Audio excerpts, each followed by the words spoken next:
Halo sahabat Quotes, insya Allah pada kali ini kita akan membahas kunci kebahagiaan hidup oleh Ustadz Khalid Basalamah. Selamat menyimak, jangan lupa subscribe, like, share, dan komen. Kita akan membahas judul kalimat rahasia kebahagiaan seorang muslim.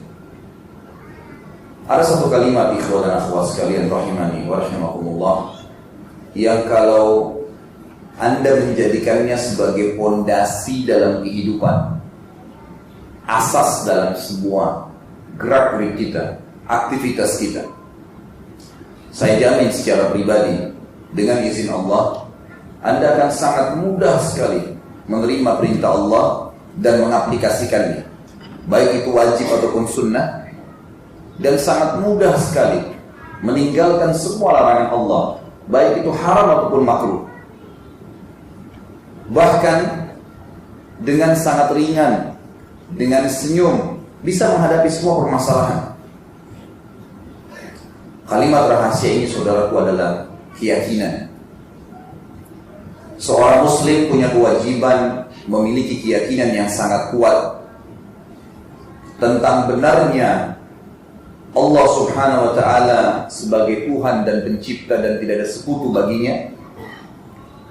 Tidak ada yang menciptakan langit, bumi, udara, air, batu, manusia, malaikat, jin, semua yang kelihatan dan tidak kelihatan, kecuali Allah. Dan ini makna hakikat la ilaha illallah. Sehingga dia tidak bergantung, menyembah, memohon, takut, kecuali kepada Allah. Serta seorang muslim membangun asas keyakinan setelah beriman kepada Allah, meyakini tentang kebenaran risalah Nabi Muhammad SAW, bahwasanya beliau adalah manusia yang paling sempurna, guru dan kiai kita satu-satunya, tidak ada guru yang lain yang harus dipatuhi, termasuk nabi-nabi dan rasul sebelum beliau SAW. Nabi Musa, Nabi Isa, Nabi Daud, Sulaiman, Harun, dan semuanya nabi yang lain, hanya untuk dikenang dan diyakini, diimani. Mereka pernah jadi nabi, memang ada risalahnya. Kalau ada kitab yang dikasih, diimani kitabnya yang disebutkan dalam Al-Quran dan Sunnah, cukup. Tidak perlu lagi mencontohi Musa, Isa, Daud, tidak perlu. Cukup mengenang saja kalau ada nabi seperti itu, mengimani, meyakini mereka ada. Tapi yang dijadikan panutan dari bangun tidur sampai tidur Muhammad SAW. Kita nggak butuh guru lain, nggak butuh idola lain, tidak butuh pemandu, semuanya kecuali Muhammad SAW. Ini keyakinan. Kemudian yang ketiga adalah meyakini tentang kebenaran agama yang sedang kita anut, dan wajib yakin bahwasanya selain agama Islam salah. Emang salah. Karena Allah SWT mengatakan dalam Al-Quran, bukan perkataan saya, kekal. Semua orang beriman akan membaca ayat ini. A'udzubillahi minasyaitonirrajim, innad dina 'indallahi Islam. Titik. Allah mengatakan agama yang diterima di sisi Allah hanya al-Islam, tidak ada yang lain.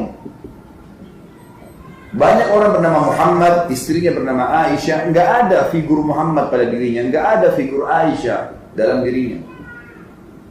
Merasa kecil hati dengan memakai kopiah atau memelihara jenggot atau menggunakan busana muslim atau busana muslimah, karena dia masih belum yakin agama ini benar nggak. Agama ini benar, saudaraku, dan wajib Anda yakini, pegangin sebagai panduan hidup, kemudian sebarkan kepada orang lain, karena orang lain salah. Allah Subhanahu wa ta'ala berfirman dalam ayat lain, A'udzubillahi minasyaitonirrajim, wa may yabtaghi ghairal islami dina falan yuqbala min wa huwa fil akhirati minal khasirin. Siapa yang coba-coba memilih selain Islam sebagai agamanya, Allah mengatakan falan. Kata-kata bahasa Arab ini yang berarti tidak, ada tiga. Ada lam, artinya tidak. Ada lam dengan mim, dibaca lam, artinya tidak pernah. Dan ada lan, lam dengan nun, walan. Seperti Al-Baqarah 120 tentang Yahudi dan Nasrani. Walan tarda ankal Yahudi walan Nasrani. Artinya tidak akan pernah. Wa may yabtaghi ghairal islami dinan falan yuqbala min. Tidak akan pernah diterima darinya. Wa huwa fil akhirati minal khasirin. Kalau dia sampai mati tidak kenal Islam, pasti di akhirat dia rugi. Kata ulama tafsir, masuk neraka. Ini asas awal nih. Keyakinan perlu. Kenapa antum kalau lapar makan? Dan pada saat itu potensi keyakinan antum gunakan. Yakin benar kalau makan laparnya akan hilang. Ini yang dimaksud. Jadi ada potensi dalam diri kita sebenarnya. Teman-teman sekalian, saya ingin berbagi pengalaman. Saya pernah dialog dengan seorang doktor di UIN. Dari UIN maksud saya, dia dosen ngajar di Universitas Islam Negeri yang dulu IAIN di kota Makassar. Tempatnya di kota Gua. Waktu itu saya masih jadi dosen di Makassar beberapa tahun lalu. Kurang lebih kisah ini mungkin tahun 2001. Waktu itu subhanallah, saya tidak ada jadwal khutbah Jumat. Duduk pas di bawah mimbar, dokter ini khutbah Jumat. Lalu dia berkata, setelah menjelaskan Al-Baqarah 120, yang tadi sudah saya bacakan sebagian ayatnya, kurang lebih bunyinya a'udzubillahi minasyaitonir rajim walan tarda ankal yahudu walan nasara hatta tattabi'a millatahum. Tidak akan pernah ridho Yahudi dan Nasrani sampai kalian mengikuti ajaran agama mereka. Awalnya dia jelaskan baik, bagus saja, Yahudi itu siapa, Nasrani itu siapa. Tapi di tengah-tengah khutbah ada kalimat yang dia ucapkan. Kebetulan teman kita ini semoga Allah berikan hidayah, menganut faham liberal. Liberal ini teman-teman sekalian adalah pemahaman yang sengaja dibuat oleh para orientalis. Kalau bahasa Arabnya mustasyrikun. Dibentuk di Kanada. Di Kanada itu sekarang ada doktor, ada profesor, ada penghafal Quran, penghafal ribuan hadis. Dan ini kesaksian teman dekat saya di Madura, seorang kiai yang mengatakan dia kebetulan ambil S3, S2, S3 di sana. Dia bilang ada di sana profesor, doktor, hafal Quran, hafal ribuan hadis tapi Nasrani. Banyak, ngajar di kampus. Dan targetnya adalah bukan untuk masuk Islam, tapi untuk mencari celah syubhat yang bisa membuat umat Islam jadi bingung, dikacauin dalam agamanya. Itu ada, kampus khusus. Dan mereka mengirim beasiswa ke negara-negara Islam. Indonesia termasuk target nomor 1. Kemudian Universitas Islam seperti UIN ini kalau ada yang lulus S1 Kom Laut, dikasih beasiswa S2, S3 di sana gratis, ditanggung semua, pulang, lahir seperti pendiri-pendiri JIL itu. Apa kata-katanya orang-orang JIL ini? Quran sudah saatnya direvisi. Nggak ngikutin zaman. Enak benar. Allah subhanahu wa ta'ala mengatakan sudah sempurna Al-Quran. Lalu kemudian dia mengatakan perlu revisi. Mau disamakan dengan Injil. Injil tiap tahun di Vatikan memang direvisi sesuai maunya pastor mereka. Nggak ada revisi Quran dalam Islam. Kekal ditelawakan, a'udzubillahi minasyaitonir rajim, inna nahnu nazzalna dzikra wa inna lahu lahafidun. Kami turunkan az-dzikra Al-Quran dan kami pasti menjaganya. Kata ulama tafsir, mustahil Al-Quran bisa berubah sampai hari kiamat, enggak ada. Subhanallah, itu hari di Eropa ada satu percetakan sengaja non muslim mencetak Al-Quran ditambah 2-3 ayat, 2-3 huruf. Dibongkar oleh anak-anak kecil yang lagi ngaji di TPA di masjid di Afrika. Dilaporin ke gurunya, ribut ke media sampai seluruh dunia. Ditutup percetakannya. Allah SWT jaga. Mereka mengatakan boleh nikah lintas agama. Nggak apa-apa, perempuan muslimah itu nikah sama laki-laki kafir, nggak masalah. Subhanallah. Allah Subhanahu wa ta'ala kekalkan dalam Al-Quran. Jadi yang dibantahnya ayat Quran tentang wanita-wanita sahabiat yang sudah hijrah dari Mekah ke Madinah. Allah SWT melarang Nabi Muhammad SAW mengembalikan wanita tersebut kepada suami-suami mereka kalau mereka masih dalam keadaan kafir. A'udzubillahi minasyaitonir rajim, la hunna hillun lahum wa la hum yahilluna lahum, kata Allah. Jangan pernah kau kembalikan wanita-wanita yang telah masuk Islam, hai Muhammad, kepada suami-suami mereka karena mereka tidak halal lagi untuk wanita ini. Wanita ini pun tidak halal lagi buat mereka. Haram, enggak boleh. Zainab radhiyallahu anha, anak Nabi sallallahu alaihi wasallam, menikah dengan As bin Abi As. Pada saat Nabi SAW itu jadi Nabi, Zainab beriman pada risalah ayahnya. Tetapi As bin Abi As tidak mau beriman. Apa yang terjadi? Nabi SAW pisahkan langsung. Terpisah antara Zainab sama suaminya ini sekitar 15 tahun. Nggak kumpul lagi. Sampai asal Nabi syahadat. Kapan dia syahadat? Ternyata waktu perang Badar tahun 2 Hijriah ikut perang bersama pasukan musyrikin dan jadi tawanan. Waktu jadi tawanan dia lihat bagaimana kebaikan umat Islam di kancah peperangan seperti singa yang luar biasa menyerang musuh-musuh, tapi pada saat ditawan ke orang-orang musuh Islam ini maka diobatin, dibaikin, diramahin, dia tersentuh mau masuk Islam. Setelah dia syahadat, Nabi SAW kembalikan dengan Zainab.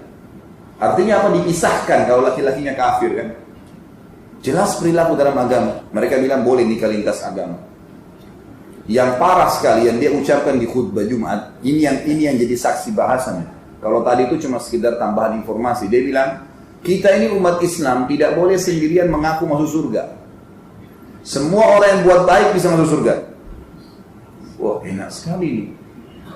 Dia turun dari mimbar setelah sholat Jumat, saya dekatin. Lalu saya bilang, akhi, setelah assalamualaikum. Langsung dia bilang, waalaikumsalam. Jawab. Saya bilang tadi, antum bilang di atas mimbar, kalau semua agama itu sama. Karena semua orang yang berbuat baik bisa masuk surga. Benar, akhi. Ciri khasnya teman-teman yang jil ini, semoga Allah kasih hidayah. Mereka selalu mengejar titel-titel tinggi di akademik S2, S3. Tujuannya supaya tidak didebati oleh orang awam. Kalaupun antum ahli ilm datang berdebat, itu mereka segan sekali, hati-hati. Pertama dia tanya saya, Anda ini siapa dan titelnya apa? Saya bilang, saya Khalid Basalamah. Kalau titel nggak usah tanya. Kebetulan waktu itu memang saya lagi susun disertasi S3 saya. Saya nggak jauh dari Anda, nggak usah tanya itu. Jawab saja pertanyaan saya bilang. Saya ingin mendengarkan pendapat Anda pribadi setelah khutbah di atas mimbar, dan di sini waktu itu kebetulan mungkin 1.000-2.000 orang yang hadir Jumat. Anda mengatakan ya bahwasanya semua agama sama, semua orang berbuat baik bisa masuk surga. Jawab pendapat Anda pribadi, nggak usah pendapat para ulama. Firman Allah Subhanahu wa taala dalam surah Al-Bayyinah, juz 30, anak kecil muslim hafal.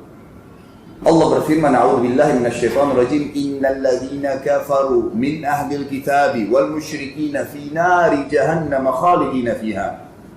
Terjemahannya, sesungguhnya kata Allah telah kafir ahli kitab, Yahudi dan Nasrani dan orang-orang musyrik, dan mereka akan kekal dalam api neraka kalau mereka meninggal dalam keyakinan tersebut. Bagaimana pendapat Anda pribadi? Allah mengatakan mereka kafir, Anda bilang tidak, bisa masuk surga? Terdiam dia. Lalu saya bilang, baik, yang kedua, bagaimana pendapat Anda dengan sabda Nabi SAW? Hadis riwayat Muslim. Kata Nabi SAW, tidak ada seorang pun dari Yahudi, Nasrani, Majusi, penyembah api yang mendengarkan saya diutus menjadi Nabi, lalu kemudian dia tidak mengikuti risalah saya dan dia meninggal dalam keyakinan itu, kecuali pasti jadi penghuni neraka. Diam dia. Kira-kira mau dijawab seperti apa? Ayat jelas, hadis jelas. Dia tundukkan kepalanya lalu diangkat dan dia mengatakan, tapi bagaimana perasaan mereka kalau kita bilang itu? Saya ketuk lantai masjid dan saya bilang, saudaraku, ini bukan masalah perasaan, ini masalah keyakinan. Anda menyebarkan pemahaman sesat. Kalau semua agama sama, saya mau pindah ke agama Nasrani, enak, nyanyi-nyanyi seminggu sekali masuk surga. Ngapain jadi muslim, banyak perintahnya, banyak haramnya? Enak benar gitu. Allah mengatakan kafir, dia mengatakan tidak, diam, tidak bisa ngomong. Oleh marbot masjid dijemput, mungkin tidak dia dipermalukan, dia langsung pergi. Semoga Allah kasih hidayah. Tapi itu, subhanallah, banyaknya orang yang muslim, saya tidak tahu bagaimana dia sholat orang seperti ini. Bagaimana dia baca Quran? Bagaimana dia mengaplikasikan Islam dalam hidupnya? Sementara dia bilang agama semua sama. Berarti kalau ada ajaran-ajaran agama lain lebih ringan diterima sama dia, berarti bisa warna-warni agamanya. Saudaraku, untuk meyakini, untuk memunculkan lebih jauh masalah keyakinan tentang kebenaran Allah, Rasulullah Muhammad SAW, kebenaran Islam yang sedang kita anut, agar antum bubar dari sini, sebarin Islam itu. Yakin hanya menyembah dan bergantung kepada Allah. Jangan pernah punya idola kecuali Muhammad SAW. Makan, minum, tidur, pakaian, apa saja, ekonomi, politik, Muhammad SAW. Nggak ada yang lain. Sahabat mencontohi saja beliau, tapi Nabi SAW asasnya gitu. Ada buku saya, insya Allah akan terbit mudah-mudahan dalam waktu dekat, judulnya Kiai saya Muhammad, Kiai Anda siapa? Banyak sekali ini saya luruskan, kiai-kiai di Indonesia mengalahkan Nabi Muhammad SAW. Buat macam-macam ibadah yang Nabi tidak contohin. Tanya Pak Kiai, ngapain buat ini? Kan Nabi tidak pernah contohin. Ada contohnya nggak? Nggak ada contohnya. Tapi kan baik. Loh, kok tapi baik? Enak benar kalau begitu setiap orang bisa buat semaunya saja. Bayangkan ikhwan dan akhwat sekalian, kalau setiap orang bebas berbuat semaunya dalam agama ini, saya buat mau, ini buat mau, ini buat mau. Kira-kira tertinggal apa dalam agamanya Allah? Kan nggak ada lagi. Kita harus menjaga kemurnian Islam. Baik, saya akan angkatkan kisah klasik. Kisah-kisah klasik ini teman-teman sekalian tujuannya untuk lebih memotivasi kita yang hidup di zaman seperti sekarang. Zaman yang sudah sangat luar biasa teknologi, Islam sudah sempurna, Quran sudah lengkap, bahkan dalam bahasa-bahasa kita sudah ada beragam macam bahasa. Kalau kita hidup di zaman para sahabat, kisah-kisah sahabat yang akan saya angkat nih. Kalau kita hidup di zaman sahabat, ikhwah akhwat sekalian, bayangkan ya, sejenak kita renungi kalau kita hidup di zaman Nabi Muhammad SAW. Kalau saya bersyukur kepada Allah SWT hidup di zaman sekarang. Kalau saya pribadi hidup di zaman Nabi Muhammad SAW, ikhwah sekalian, saya ragu dengan keimanan saya nanti. Tahu kenapa? Hidup di zaman Nabi SAW itu butuh luar biasa kekuatan imannya. Bayangkan ya, bayangkan nih. Di Mekah, waktu itu Mekah sebuah kampung kecil. Gak ada teknologi, rumah masih dari tanah liat. Ada satu orang, buta huruf, gak bisa baca, gak bisa nulis, ngaku Nabi. Kira-kira kalau antum hidup zaman itu beriman gak? Jangan sampai seperti Abu Jahal. Tidak mudah menjadi sahabat, ikhwan. Akhwat sekalian. Orang buta huruf, gak bisa baca, gak bisa nulis, ngaku Nabi. Gimana caranya? Tapi subhanallah, lahir dari Mekah Abu Bakar, Umar, Uthman, Ali, Talha, Zubair, Abdurrahman bin Auf. Tokoh-tokoh dunia. Tokoh dunia ini bukan tokoh Mekah dan Madinah, tokoh dunia. Orang-orang yang tidak punya ijazah ekonomi dari Amerika, nggak punya ijazah politik dari Eropa, tapi memimpin dunia, raja-raja dunia, kaya raya, sukses dalam semua kehidupannya, rumah tangganya, keturunannya banyak, tertuntun dalam kehidupan mereka. Saya akan angkat dengan izin Allah kisah Khulafaur Rasyidin, tentu kisah sahabat banyak. Teman-teman bisa kembali ke YouTube atau ke web saya www.khalidbasalamah.com, ada 230 ceramah. Antum boleh ikutin ceramah tentang Bulughul Maram, sudah sampai 1000 hadis. Beli bukunya di sini di Bajak Papan, ikutin ceramahnya bisa. Satu ceramah satu kali itu ceramah 2 jam. Ada kitab Minhajul Muslim, ada kitab Kabair sampai 100 dosa besar Imam Az-Zahabi. Ada tablik akbar yang sekarang setiap bulan kami adakan di Jakarta itu tentang sahabat. Targetnya 100 sahabat, sekarang sudah 5. Abu Bakar sudah selesai, Umar, Utsman, Ali, Khulafaur Rasyidin. Dan kemarin Sabtu baru tentang Talha bin Ubaidillah. Kemudian akan lanjut terus insya Allah di Ramadan ini ada 3 berturut-turut. Ada Sa'ad bin Abu Waqqas, kemudian ada Abdurrahman bin Auf, dan juga ada Zubair bin Awam radhiyallahu anhum ajma'in. Ringkas cerita adalah sahabat-sahabatnya adalah orang-orang yang perlu kita contohi, ikhwan dan akhwat sekalian. Saya akan mulai dengan Abu Bakar radhiyallahu anhu berhubungan dengan masalah keyakinan.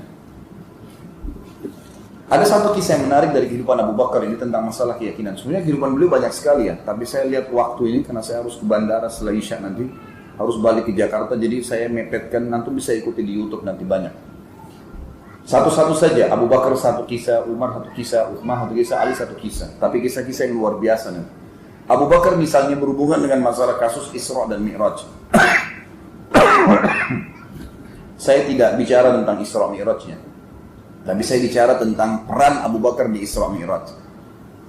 Bayangkan bagaimana figur Abu Bakar yang pada saat itu tidak ada sekolah akademik, cuma seorang pedagang dan tokoh Mekah, gitu kan. Tapi dia bisa membuat satu kota Mekah yang tadinya setengahnya orang beriman itu ragu dengan Isra Mi'raj, yang kafir tambah kufur kepada Nabi Muhammad SAW, dia balik kasusnya, gitu kan. Semuanya meyakini Isra Mi'raj benar terjadi. Satu orang saja. Apa kata Nabi SAW tentang Abu Bakar? Lau wuzina iman hadhil umma fi kiffah, wa wuzina iman hadhil umma fi kiffah, La uzina iman Abi Bakar fi kifah, wa uzina iman hadhihi ummah fi kifah, la rajah iman Abi Bakar. Kalau seandainya iman dan keyakinannya Abu Bakar ditimbang di sebuah timbangan, dan keyakinan serta keimanan umat, semua umat Islam ini, semua sahabat, semua tabi'in, semua yang sudah mati, semua yang masih hidup, semua yang belum lahir, kumpul semua, ditimbang di timbangan sebelah, tetap keyakinan dan keimanan Abu Bakar lebih berat. Ini gimana ini satu orang bisa ngalahin itu? Antum sudah tahu belum figurnya Abu Bakar itu gimana secara fisik? Sudah tahu hadis tentang masalah melorot celananya atau sarungnya kalau sholat kan? Pernah dengar nggak? Abu Bakar mengatakan, ya Rasulullah, saya kalau lagi sholat sering melorot. Tidak bisa, biar saya ikat kuat, tetap melorot. Jadi kecuali saya pegang dengan satu tangan. Apakah sholat saya batal ya Rasulullah? Kata Nabi SAW, kau bukan termasuk orang-orang itu. Kenapa? Abu Bakar kurus kerempeng. Dalam riwayat tentang fisik beliau, kalau ada angin kencang tiup terdorong. Tapi subhanallah, dalam Islam bukan itu fisik yang dilihat. Innallaha la yanzuru ila suwarikum wala ajsamikum, walakin yanzuru ila qulubikum wa amalikum. Allah enggak pernah nilai paras wajah kalian ganteng atau cantik, fisiknya kuat kekar atau apa, enggak. Tapi Allah lihat hati kalian dan perbuatan kalian. Abu Bakar radhiyallahu anhu yang Nabi SAW mengatakan timbangannya adalah keyakinannya. Kita lihat kasus Abu Bakar Isra Mi'raj dalam hadis Bukhari disebutkan cukup banyak, panjang, tapi saya angkat 10%-nya saja karena ada saksi bahasa yang kita tidak beratkan. Waktu Nabi SAW balik dari Isra Mi'raj, ikhwan dan akhwat sekalian rahimakumullah, beliau duduk di depan Ka'bah. Isra jalan malam hari, kemudian Mi'raj naik ke langit, lalu kembali lagi. Satu malam, sudah tiba di Mekah, terbit matahari. Nabi kita Muhammad SAW duduk di depan Ka'bah, merenungi kejadian semalam nih. Ada apa ini? Kejadian yang luar biasa, spektakuler. Nggak pernah terjadi kepada manusia sebelum beliau, baik nabi-nabi apalagi manusia biasa. Terlebih lagi sesudah beliau, nggak akan pernah terjadi. Waktu beliau lagi merenungi kejadian tersebut, subhanallah, kata Nabi SAW, lewat di dekat saya, Fir'aunnya umat ini. Siapa itu? Abu Jahal. Tahu nggak Abu Jahal ini artinya apa? Orang yang super goblok. Nah. Abu Jahal itu artinya super goblok.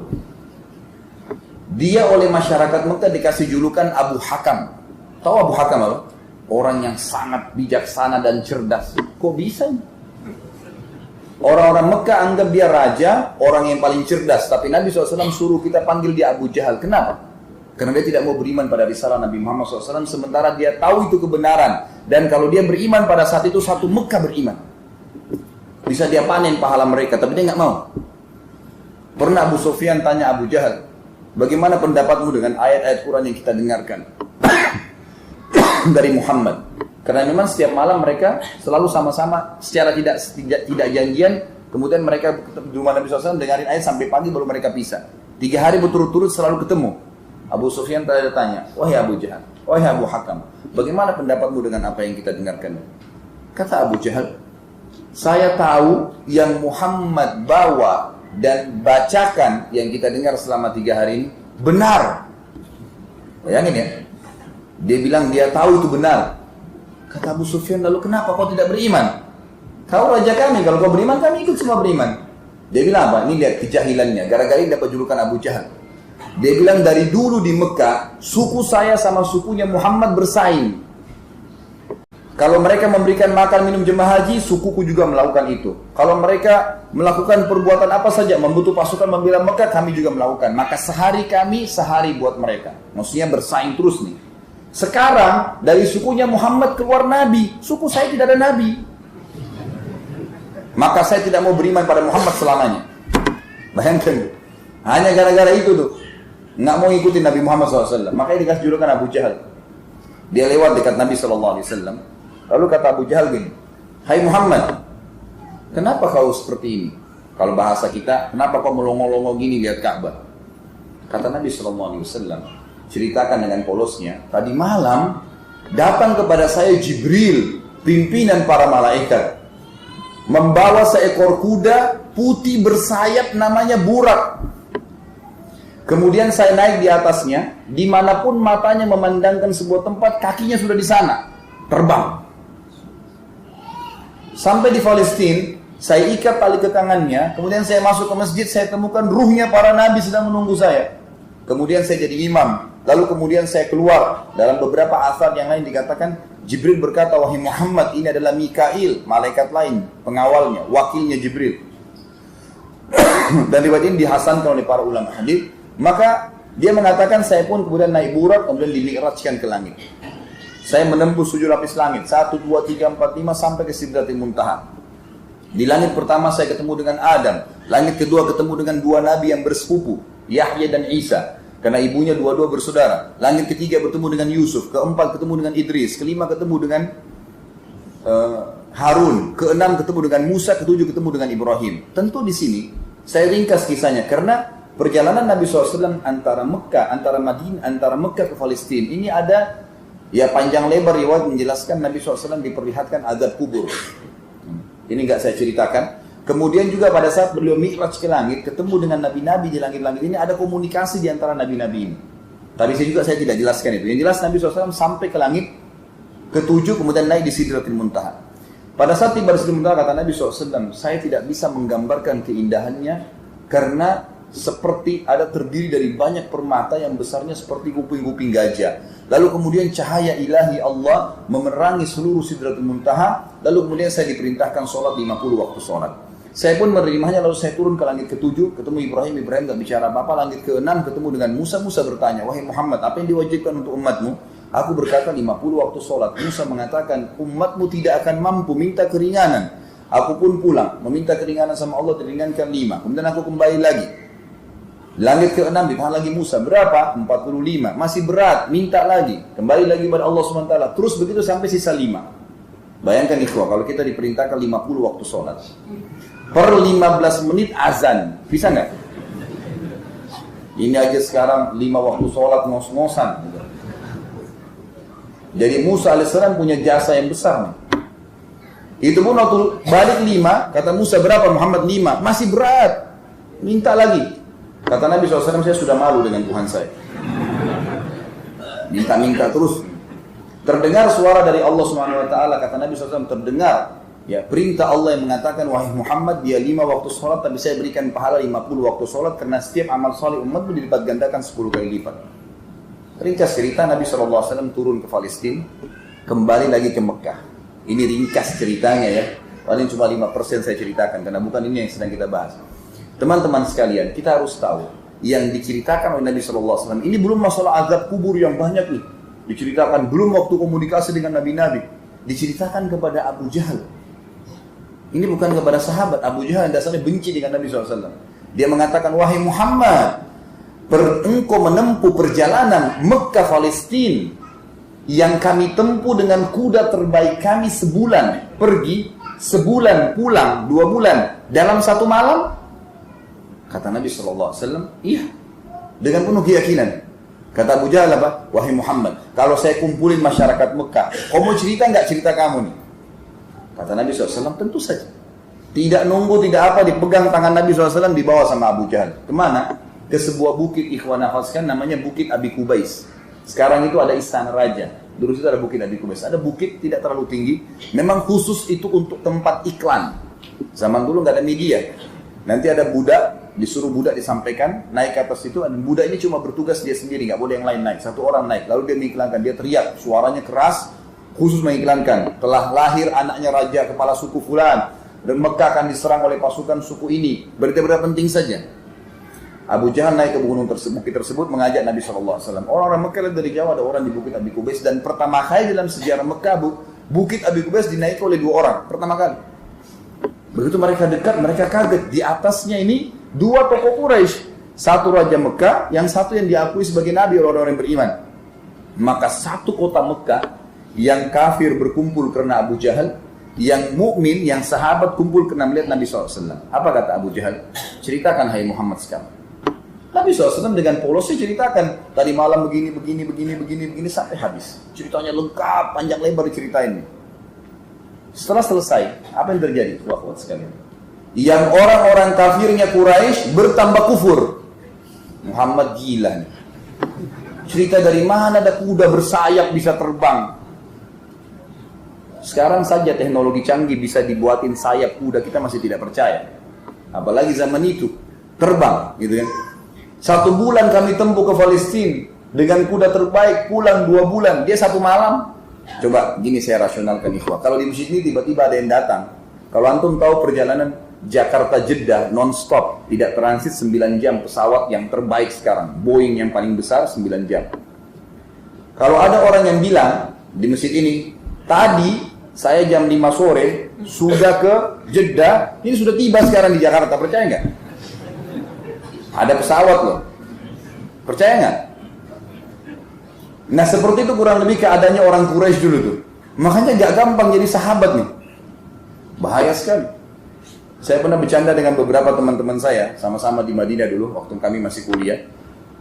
Terus ada satu orang yang bilang, enak ya kalau kita hidup bersama Nabi SAW. Ditunjuk masuk surga.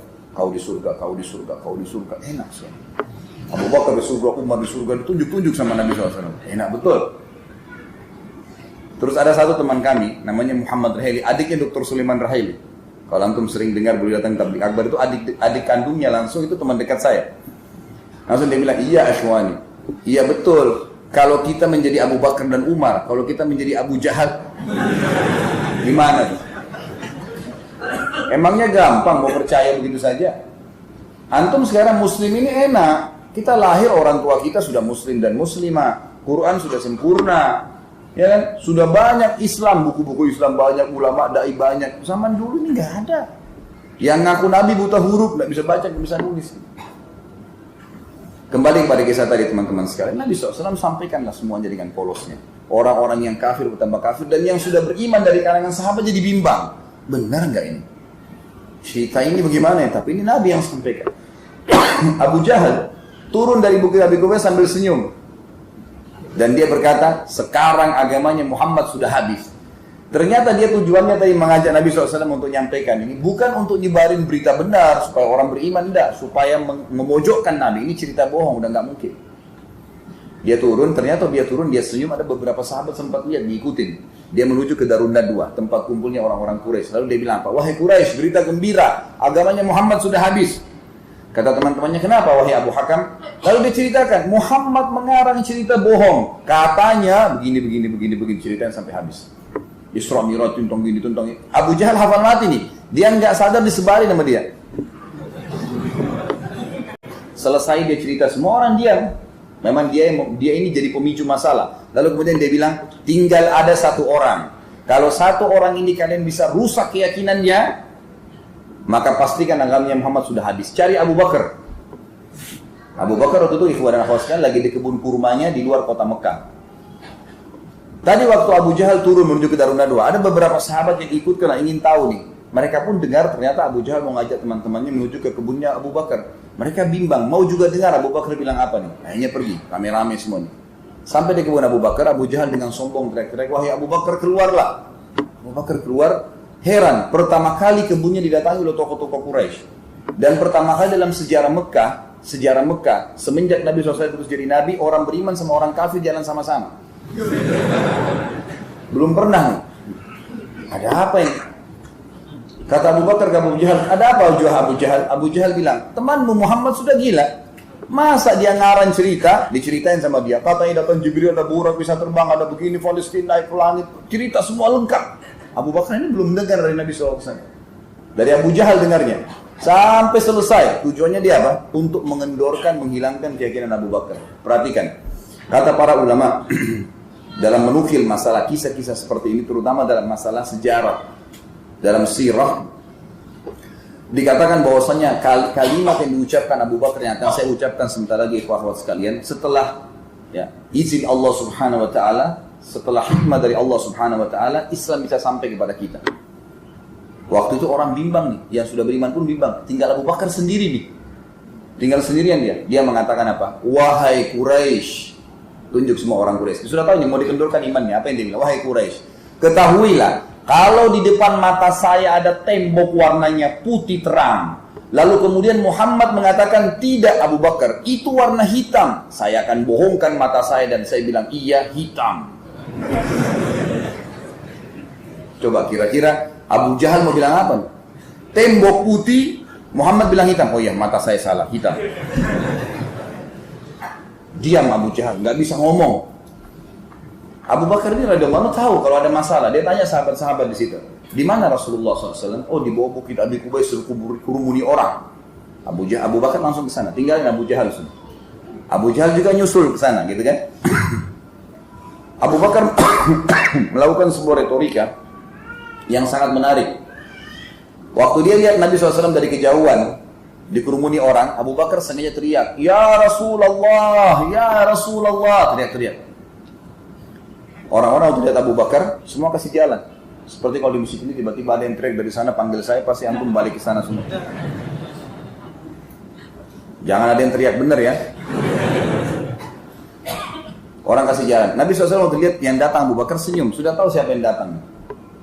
Lalu Abu Bakar bilang begini, "Ya Rasulullah," sambil teriak, "telah datang kepada saya Abu Jahal menceritakan bahwasanya Anda bercerita kepadanya kalau datang Jibril, ada Burak, Isra Mi'raj, sambil jalan sambil cerita. Katanya begini, katanya begini, katanya begini sampai habis.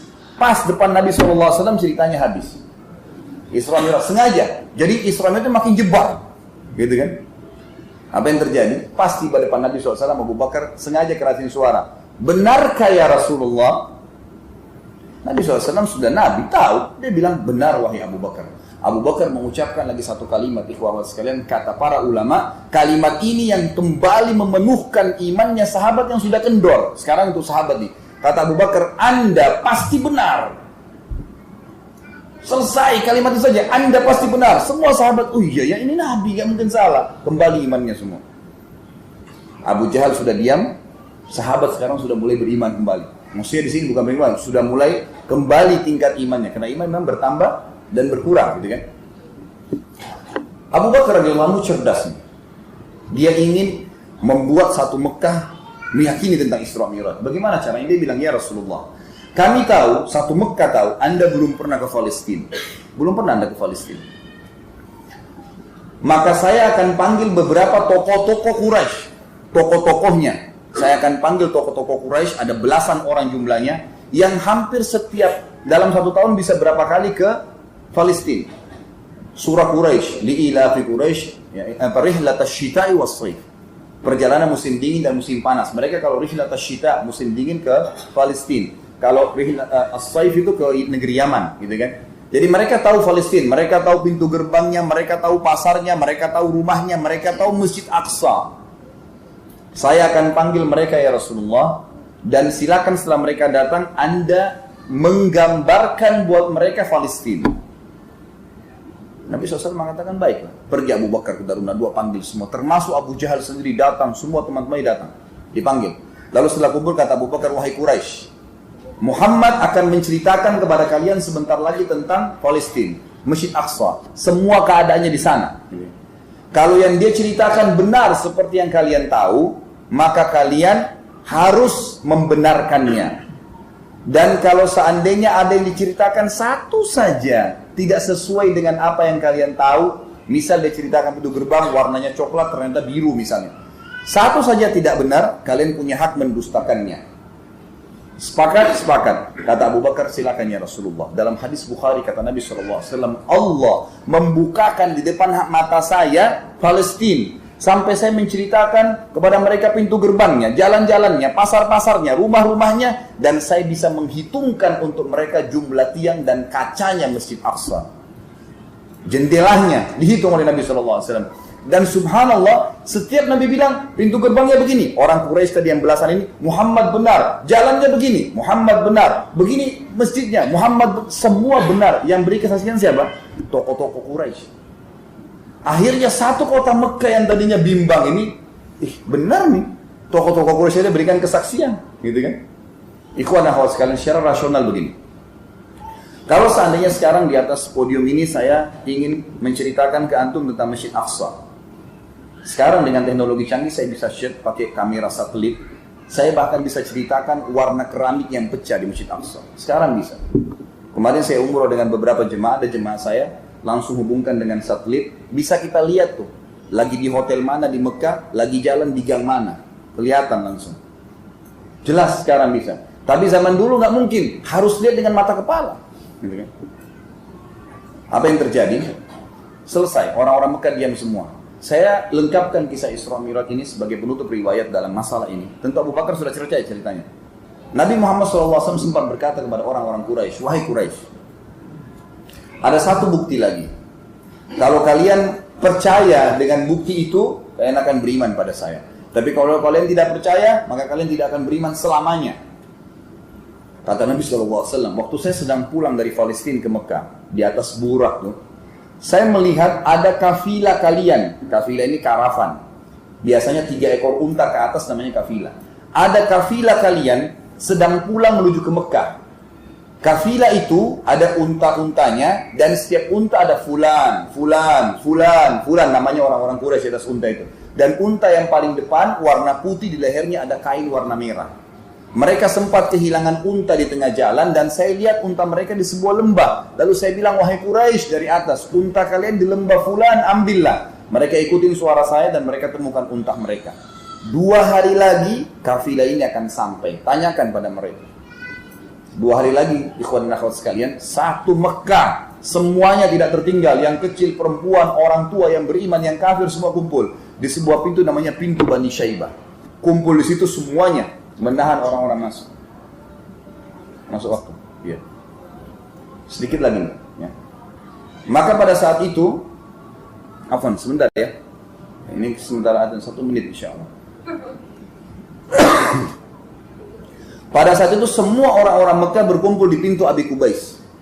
Sampai tidak bisa ada jeda untuk masuk, menunggu kafilah ini. Ternyata subhanallah, menjelang duhur, panas matahari, tiba-tiba saja kafilah yang Nabi SAW ceritakan benar sampai. Dan seperti yang Nabi ceritakan, jumlah untanya, nama-nama orang di atas unta, dan unta paling depan warna putih, di lehernya ada kain warna merah. Dengan buru-buru, langsung orang-orang Quraisy Mekah bertanya, wahai orang-orang Quraisy di kafilah, kalian dari mana? Mereka bilang, kami dari Palestina. Apakah kalian kehilangan unta di tengah jalan? Pertanyaan bertubi-tubi. Iya benar. Lalu apa yang kalian lakukan? Kata mereka, kami mendengar suara nggak tahu dari mana berkata, wahai Quraisy, unta kalian di lembah fulan. Maka kami ikutin dan kami dapatkan unta kami. Sekarang kembali orang-orang kafilah bertanya, wahai Quraisy yang di Mekah, dari mana kalian tahu berita itu? Sementara belum ada satu orang pun di antara kami yang masuk ke Mekah. Belum ada yang beritain. Kata mereka serentak, dari Muhammad sallallahu alaihi wasallam.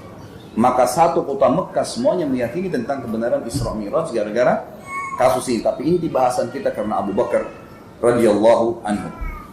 Ini bagaimana nih? Azan lanjut atau azan berhenti sampai di sini? Kita sholat. Bisa nggak begini? Kayak tadi di masjid sana, azan, setelah azan, antara azan iqamah kasih saya waktu 10 menit melanjutkan cerita, bahas baru kita iqamah. Gitu ya? Baik, fadhal, kalau mau azan silakan. Kita lanjutkan kisah Umar radhiyallahu anhu. Fadhal, kalau ada yang mau sholat sunnah silahkan. Jadi dibolehkan dalam fatwa para ulama untuk mendahulukan majelis ilmu daripada sholat sunnah, karena majelis ilmu hukumnya wajib. Umar radhiyallahu anhu, kisah yang lain kita ambil adalah banyak kisah menarik beliau tentang masalah keyakinan. Tapi ada satu kisah yang sangat menarik dan saya sangat senang dengan kisah ini. Di zaman khilafahnya beliau radhiyallahu anhu, Umar bin Khattab ini selalu mengelilingi kota Madinah, ikhwah akhwat sekalian, mencari tahu siapa kira-kira yang butuh bantuannya. Satu malam beliau pernah jalan-jalan di kota Madinah sendirian. Ini terjadi di awal malam. Kalau kita sekarang jam 11 sampai jam 12 malam. Keliling sampai di pinggir pintu gerbang kota Madinah. Pada saat dia ingin kembali, dia temukan di sebelah kanan pintu gerbang Madinah ada tanah lapang. Di situ ada orang Badui, seorang laki-laki Badui, lagi ingin mengikat tali kekangan untahnya dengan menancapkan tali kemahnya. Dan di dalam kemah itu ternyata ada rintihan suara perempuan lagi kesakitan. Orang ini tidak tahu kalau ini Umar bin Khattab. Maka Umar bertanya setelah berikan salam, Assalamualaikum warahmatullahi wabarakatuh. Waalaikumsalam warahmatullahi wabarakatuh. Lalu kemudian Umar tanya, siapa kamu hai rajul? Orang Arab itu kalau tidak kenal dikatakan ya rajul, wahai laki-laki, siapa kamu ini? Dia bilang, saya seorang muslim, badui dari padang pasir, lewat musafir. Ini sudah kemalaman, saya mampir, saya di sini ada tanah kosong, saya tancapkan kemah saya, besok pagi saya pergi. Kata Umar, lalu itu rintihan di dalam suara tangisan itu siapa? Pertama orang Badui bilang dalam riwayat, sudahlah saudaraku, tidak usah dicampurin, karena dia merasa malu kalau harus ditahu. Kata Umar, mungkin saya bisa bantu. Dia bilang itu suara istri saya yang merintih kesakitan karena mau melahirkan. Dan saya tidak bisa bantu karena saya tidak tahu bagaimana melahirkan, membantu perempuan melahirkan. Lalu kata Umar, maukah kamu saya datangkan wanita dari dalam Madinah membantu istrimu melahirkan? Dia bilang baik, jazakallah khair. Umar bin Khattab pun pulang. Ini bayangkan ya, khalifah ini di atas presiden dan raja karena naungan kekuasaannya luas sekali. Nggak ada pengawal, nggak ada siapa, jalan sendiri. Dia bukan bangunkan perdana menterinya, bidan-bidan, bukan. Pulang ke rumahnya. Yang dia bangunkan istrinya. Istrinya waktu itu Ratu Muslimin, Ummu Kalthum binti Ali radhiyallahu anhum ajma'in. Jadi banyak orang-orang Syiah nggak paham. Sebenarnya ada pun yang paham, mereka mengatakan Ali salah menikahkan. Karena Umar bin Khattab mertuanya Nabi SAW, Ali bin Abi Thalib mertuanya Umar. Karena Umar menikah dengan anaknya Ali. Dan Umar radhiyallahu meninggal di pahanya, pada saat meninggal di paha Ummu Kalthum radhiyallahu anha, anaknya Ali radhiyallahu, adiknya Hasan dan Husain. Maka kata Umar, wahai cucunya Rasulullah, maukah engkau mendapatkan pahala seorang wanita muslimah yang mau melahirkan pinggir kota Madinah tapi tidak ada yang bantu? Apa kata Ummu Kalthum radhiyallahu anha? Ini tanda keimanan juga luar biasa. Dia nggak bilang, sudahlah suamiku cari bidan atau siapa, enggak. Tentu ya Amirul Mukminin. Kata Umar, siapkan persiapan untuk membantu wanita melahirkan. Disiapkan, lalu kemudian jalanlah dua orang ini. Siapa ini? Raja dan Ratu Muslimin. Nggak ada pengawal, tidak ada media yang ikutin pakai kamera untuk diekspos. Dan yang dibantu Badui, yang mampir besok pergi, nggak ada yang tahu nih. Yang sampaikan pada kita orang Badui ini. Jalanlah keduanya sampai di kemah itu. Lalu Umar berkata pada istrinya, masuklah, selesaikan urusanmu sama perempuan itu, bantu melahirkan. Lalu Umar bin Khattab duduk di satu bangku sama orang Badui ini. Ngobrol-ngobrol secara umum saja, kabilah dari mana, kamu dari mana, ngobrol umum lah. Gitu. Dia belum tahu kalau ini Umar bin Khattab. Sampai terdengar suara bayi nangis, berarti istrinya sudah melahirkan. Kata Ummu Kalthum radhiyallahu anha, wahai Amir Mukminin. Jadi bukan wahai suamiku ya. Dia panggil, sampaikan kepada laki-laki di sebelah Anda kalau istrinya sudah melahirkan selamat. Tahu apa yang terjadi? Begitu dengar Amir Mukminin, Badui ini gemetar turun dari bangkunya, duduk di tanah. Langsung dia bilang, apakah Anda Amir Mukminin Umar bin Khattab? Kata Umar, ala rizkika, tenang aja. Dia tanya, saya tanya, apakah Anda Amir Mukminin bin Khattab? Kata Umar, iya, saya Umar bin Khattab, Amir Mukminin, dan yang membantu melahirkan istrimu, istriku, gitu kan? Maksudnya Ratu Muslimin. Anaknya Ali bin Abi Thalib, cucunya Rasulullah sallallahu alaihi wasallam. Badui itu nangis sambil dia mengatakan, sungguh Allah memuliakan saya malam ini. Saya ditemani duduk oleh rajanya Muslimin, istri saya dibantu melahirkan oleh ratunya Muslimin, dan bayi saya disentuh pertama kali oleh kulit cucunya Rasulullah SAW. Pertanyaan kecil, apa yang mendorong Umar bin Khattab malam-malam keliling, ya mau membantu seseorang Muslim, panggil istrinya dan tidak ada yang tahu pada saat itu? Satu jawabannya, keyakinannya bahwasanya semua perbuatan baik pasti dinilai pahala oleh Allah SWT, dan sebagai pemimpin pasti bertanggung jawab. Pasti bertanggung jawab. Ya. Allah alam, ini saya lihat waktunya masih bisa nggak? Ya. Uthman bin Affan, satu-satu kisah saya ringkaskan. Uthman bin Affan, ikhwah-ikhwat sekalian, sekarang ini punya rekening di Saudi. Sekarang punya rekening di Saudi. Uthman bin Affan ini mati tahun 36 Hijriah. Hari ini sekarang tahun berapa Hijriah? 1436. Jadi tepatnya 1400 tahun yang lalu nih ceritanya. Orang ini meninggal, kok bisa ada rekeningnya sekarang di Saudi? Dan jumlahnya jumlahnya miliaran real uangnya. Begini ceritanya. Di zaman Nabi SAW pernah Madinah ditimpa musim peceklik, nggak ada air. Subhanallah, dengan hikmah Allah ada satu sumur milik orang Yahudi, airnya banyak. Orang Yahudi ini jahat, kalau Yahudi minta dikasih, kalau orang Muslim disuruh bayar. Uthman bin Affan datang pada orang Yahudi lalu berkata, oh Yahudi, kalau saya mau beli sumurmu berapa kau jual? Orang Yahudi ini sebutin nilai. Sekarang pun orang kaya nggak ada yang beli sumur semahal itu. Dia bilang 20.000 dinar emas. Ini kurang lebih jumlahnya sekarang, hari-hari sekarang ini sudah naik ya. Itu kurang lebih hampir 8 miliar. Sumur kecil.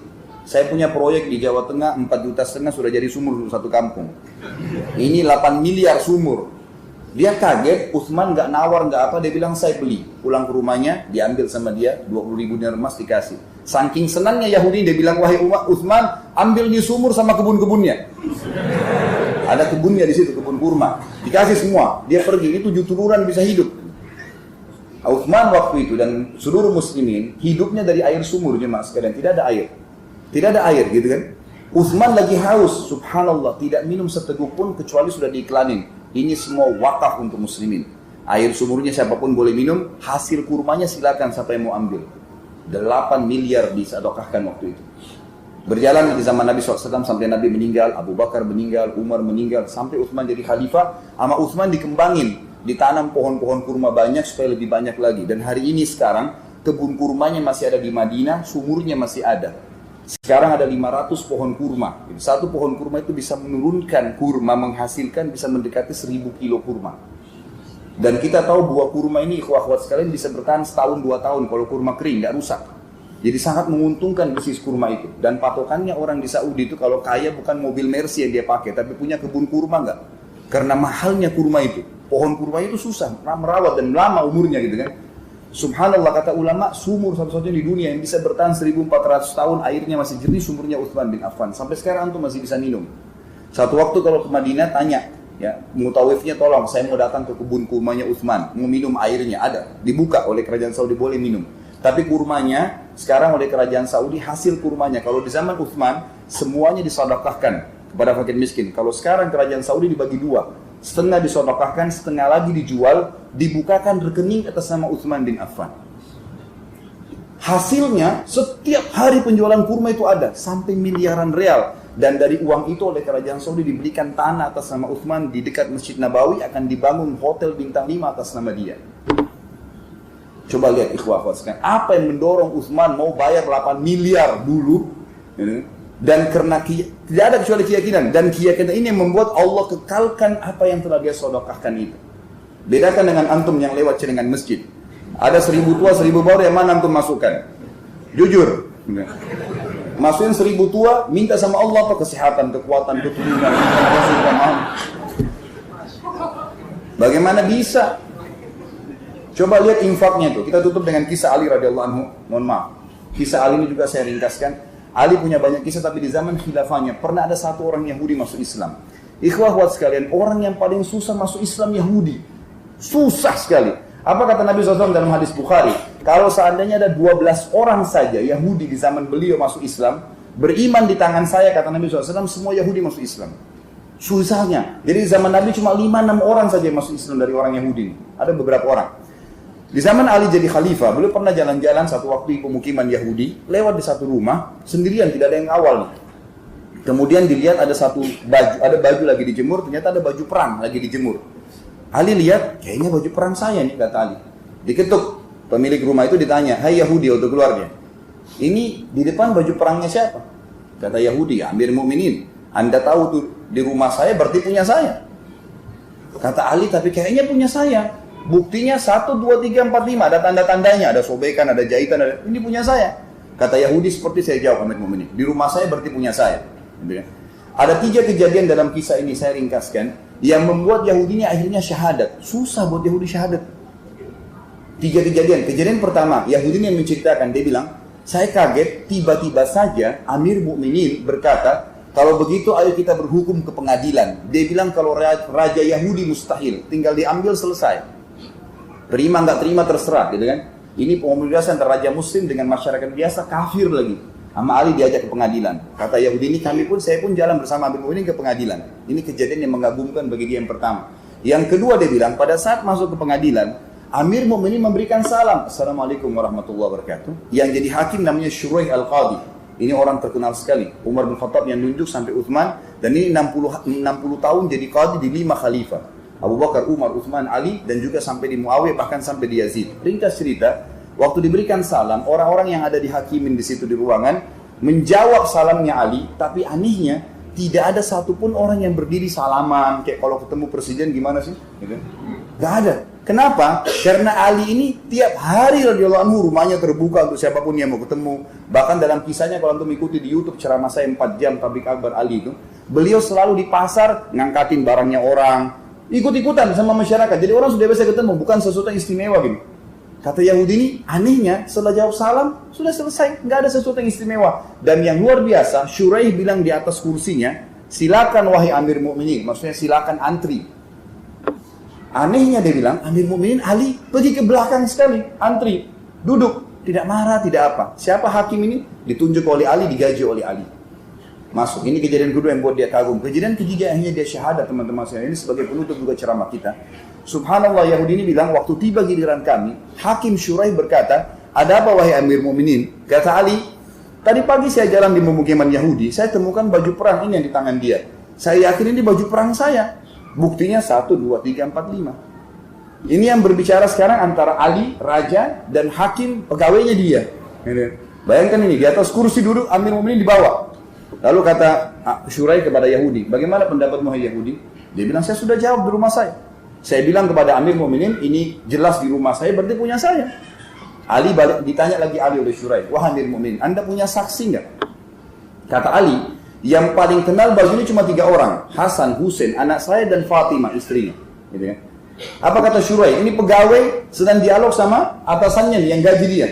Kata dia apa? Wahai Amir Mu'minin, Anda tahu dalam Islam, anak nggak boleh jadi saksi untuk orang tua nggak boleh saksi buat anak. Nggak bisa dia diterima, pasti saling bela.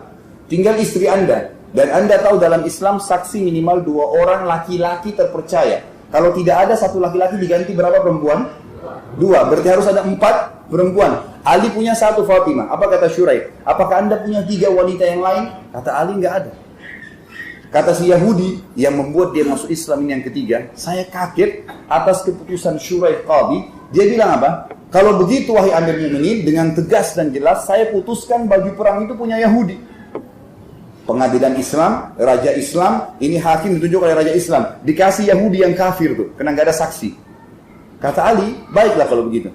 Syuraih tutup dengan kafaratul majlis, turun dari mejanya, baru salaman sama Ali, keluar sama-sama dari masjid, dari pengadilan. Yahudi ini duduk melongo-longo nih. Dia balik ke sana, dia bilang, sebentar Amir Mu'minin, sebentar wahai Syuraih, wahai hakim. Sudah selesai pengadilan? Kata Ali, sudah. Kata Syuraih, sudah. Lalu Ali bilang, walaupun saya yakin itu baju perang saya. Kalau ketemu antara Ali sama Yahudi, siapa yang jujur? Pastilah Ali. Gitu kan? Tidak mungkin. Kata Ali, walaupun saya yakin itu. Tapi saya tidak punya saksi. Dan agama kami mengajarkan harus ada saksi. Dia ulangi lagi Yahudi ini. Apakah baju perang ini sekarang jadi punya saya? Kata Ali, iya. Kata si Syuraih, iya. Gitu kan? Sudah selesai jadi punya kamu. Tiba-tiba Yahudi ini berdiri mengatakan, wahai Amir Mu'minin, asyhadu an la ilaha illallah wa anna Muhammad Rasulullah. Ali heran, Ali tanya, kenapa kau masuk Islam? Karena aneh kalau Yahudi masuk Islam, gitu kan?